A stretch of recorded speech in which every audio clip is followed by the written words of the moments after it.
ॐ शुक्लाम्बरधरं विष्णुं शशिवर्णं चतुर्भुजं प्रसन्नवदनं ध्यायेत् सर्वविघ्नोपशान्तये।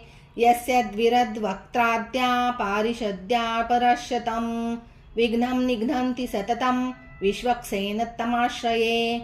व्यासं वसिष्ठनप्तारं शक्ते पौत्रं कल्मषं पराशरात्मजं वन्दे शुकतातं तपोनिधिं। व्यासाय विष्णुरूपाय व्यासरूपाय विष्णवे नमो वै ब्रह्मनिधये वासिष्ठाय नमो नमः। अविकाराय शुद्धाय नित्याय परमात्मने सदैकरूपरूपाय विष्णवे सर्वजिष्णवे।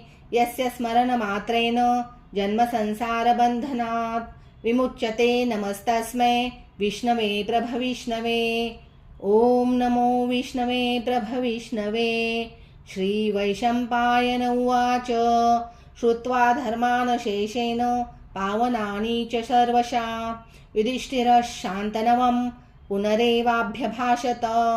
श्रीयुधिष्ठिर उवाच किमेकं दैवतं लोके किं वाप्येकं परायणं स्तुवन्तः कं कमर्चन्त प्राप्नुयुर्मानवा शुभम्। को धर्म सर्वधर्माणां भवता परमो मतः किं जपन्मुच्यते जन्तुर्जन्मसंसारबन्धनात्।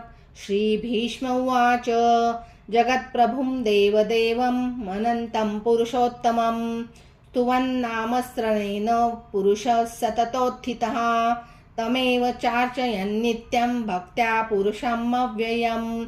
ध्यायन् स्तुवन् नमस्यश्च यजमानस्तमेव च अनादिनिधनं विष्णु सर्वलोकमहेश्वरं लोकाध्यक्षं स्तुवन्नित्यं सर्वदुःखातिगो भवेत्। ब्रह्मण्यं सर्वधर्मज्ञं लोकानां कीर्तिवर्धनं लोकनाथं महद्भूतं सर्वभूतभवोद्भवम्। एष मे सर्वधर्माणां धर्मोऽधिकतमो मतः यद्भक्त्या पुण्डरीकाक्षं स्तवैरच्चैन सदा।